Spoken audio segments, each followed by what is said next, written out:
طيب بسرعه، الناس اللي عايزه تخس في الوزن، خصوصا الستات اللي لسه مخلفه جديد، النيو مامز.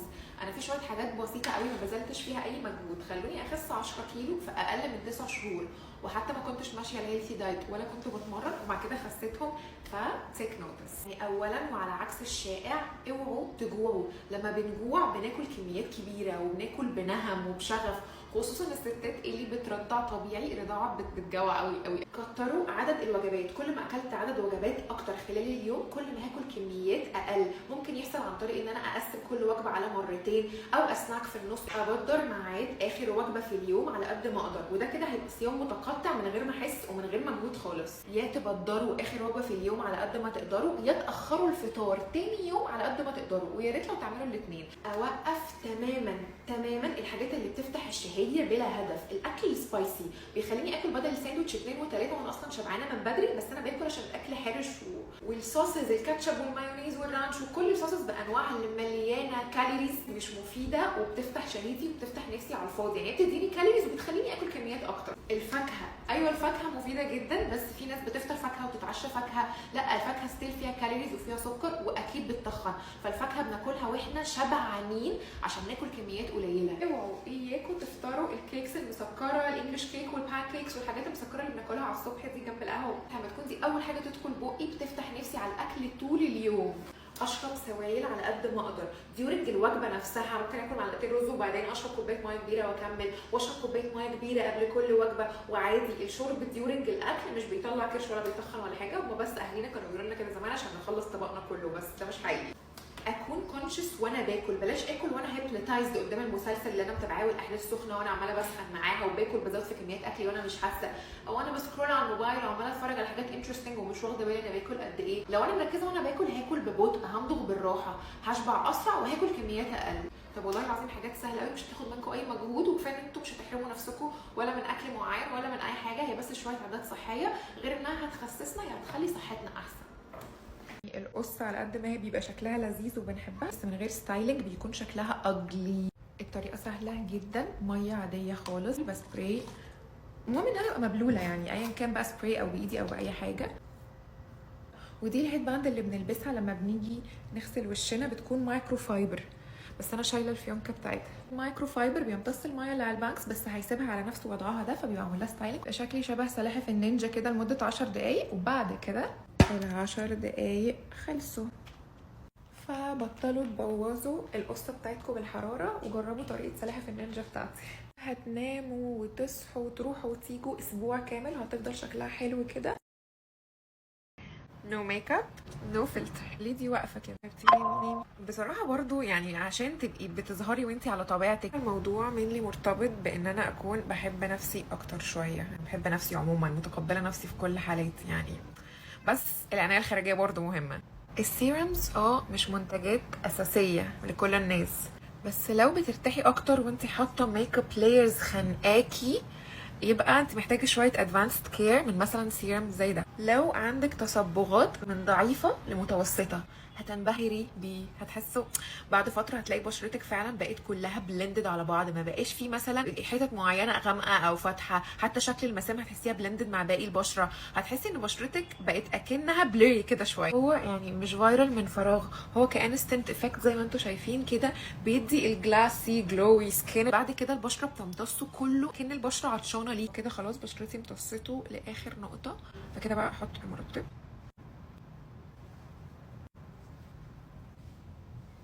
يعني لما كنت بشوف فيديوز بتاعت البنات هما بيقعدوا بشرتهم بتبقى اكنها ازاز قوي، هما بيعملوا كده وبتاع بعد ما بيحطوا السيرم، كنت بحس ان ده اكيد مش طبيعي، يعني اكيد ده افكت، اكيد في حاجه، بس لما جربت عرفت ان هما ما كانوش بيكذبوا ولا حاجه. من بعد بقى 3 اسابيع لقيت التصبغات اللي حوالين شفايفي بقى شكلها يعني بلندد قوي مع باقي بشرتي، اكنها ما كانتش موجوده، غير شويه تنت صغيرين قوي وخلاص. يعني مش حاسه ان انا عايزه حاجه تانية. لو حد عايز ياخد سكرين شوت، البنات اللي بيحبوا يحطوا فانيلا سنت بس ريحتنا بتقلب كيكه for some reason، فانا لقيت بودي سبلاش، او هي رينج كلها بالفانيلا مش بس بودي سبلاش، ريحتها بيور والله مش هتبقى. ريحتها بيور فانيلا واضحه وفي نفس الوقت هاديه ومش كيك، يعني ريحتها مش كيك خالص. هي البودي سبلاش نفسها ريحتها بتثبت على الهدوم عادي، بس على الجسم لو عملتوا التريك دي اللي انا لسه عاملاها حالا هيثبت على جسمكم لحد الشاور اللي بعده عادي. ان انا بميكس البودي لوشن على البودي سبلاش والاثنين نفس السنت. البودي لوشن طبعا بيرطب والبودي سبلاش بيقوي السنت اللي اوريدي موجوده في البودي لوشن. هو فريجرنت بودي لوشن، بس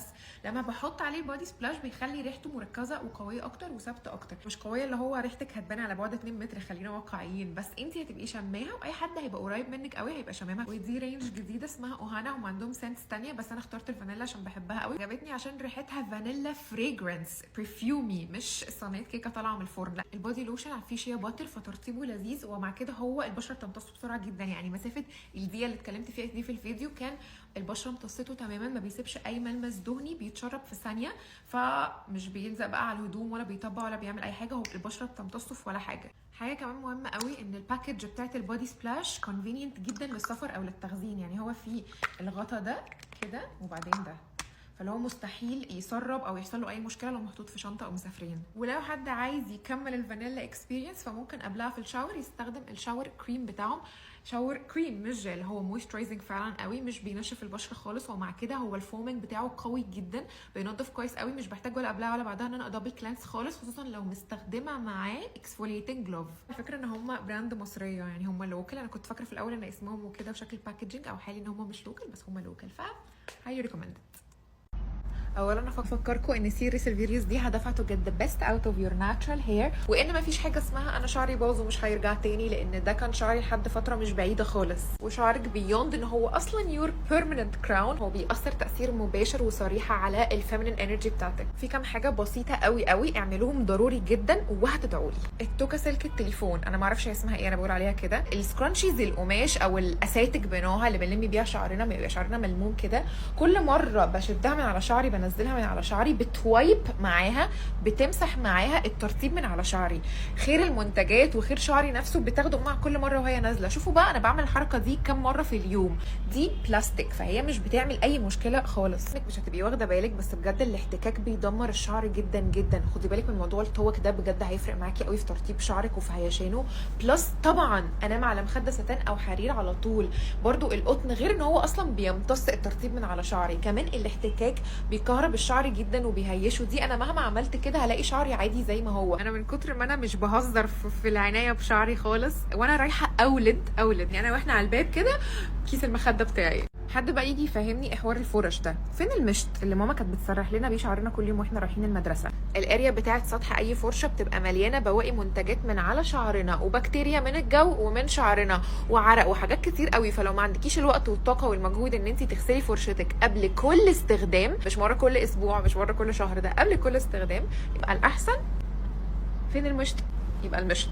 سطحه صغير جدا ما فيهوش مساحه اصلا ان هو يجمع بكتيريا وكده، ده غير ان انت لو بس حطيتي في ايدك شويه صابون وعملتي كده هو خلاص اتغسل، فهاسل فري. الموضوع ده هيفرق جدا في صحه شعرك وصحه فروه راسك بالذات.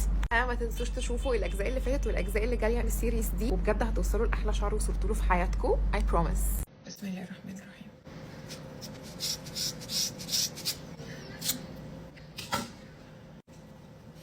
عايزه اقول لكم ان انا بقالي تقريبا سنه ما قصيتش اطراف شعري، وبقصها دلوقتي مش عشان هي مش صحيه، بس علشان عايزه اقصر من طول شعري شويه.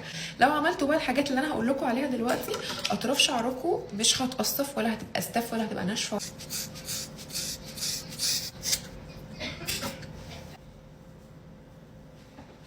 ان بقص شعري لنفسي دايما على طول عادي، بس كل مره بقصه ببقى خايفه كده، قلبي وجعني. هو ما شاء الله الاطراف صحيه جدا.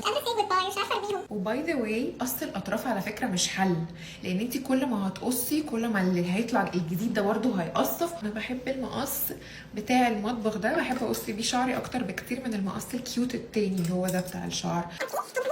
مبدئيا خلينا نفهم الساينس بيهايند ات، ليه اصلا او اشمعنى شعرنا اللي من الاطراف هو اللي بيبقى جاف قوي وستيف قوي كده. شعرنا بيطول من فوق لتحت، بيفضل ينزل which means ان الشعر اللي تحت ده شعر عدى عليه سنين عشان يوصل لتحت كده، فحرفيا بيكون شعر عجوز متهالك عدى عليه سنين كتير، شبه الراجل العجوز، بيبقى محتاج سبيشال تريت وسبيشال كير.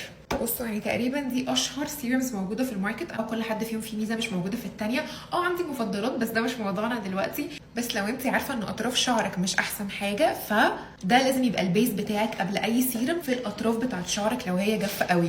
دي كونديشننج ووتر، ميه يستحسن تكون معدنيه وعليها شويه ليفنج كونديشنر اللي انتوا تحبوه. هبقى اديلكم ريكومنديشنز ليفنج كونديشنرز بعدين، مش موضوعنا دلوقتي. المهم ان انا بسبراي بيها الانسه واطراف شعري كل يوم قبل ما بنام، وفوقيها بقى احط الهايدريتنج سيرم اللي انا عايزاه. بس ده البيز. ما كانش بيصور. تاني اهم حاجه ان انا لازم اسيب الماسك على اطراف شعري اتليست ساعه في الاسبوع. على الشعر وهو مغسول بالشامبو ولسه مبلول بوزع الماسك على شعري وبركز جدا على الاطراف، بسيبه ساعه وبعدها بغسله بالميه بس، وبعدها بالكونديشنر، وبسيب الكونديشنر دقيقتين ل5 دقايق على الاقل. الاحتكاك، عارفين لما بنبقى قاعدين على كنبه او على اي حاجه وبيبقى شعرنا ورا ظهرنا، وطول ما احنا قاعدين بيبقى عمال يحتك بسطح الكنبه او الوات ايفر اللي احنا قاعدين عليه. شعرك يبقى جنبك قدام على جنب او اي حاجه، ما يبقاش طول ما انت قاعده عمال يحتك بالسطح اللي انت ملامسه ليه سواء الكنبه او ايا كان. طبعا سيم فور المخده اللي بننام عليها، ما بقاش طول ما انا نايمه بالليل شعري عمال يحتك بالمخده او بالسرير، لان ده برده بيأثر في الشعر خصوصا الاطراف. كده كده البيلو كيس لازم تكون حرير او ساتين مش قطن، وشعري يبقى في بروتكتيف هير ستايل سواء هاي بن او ضفيره او اي حاجه. المهم ان انا امنع الاحتكاك لشعري في اي حاجه.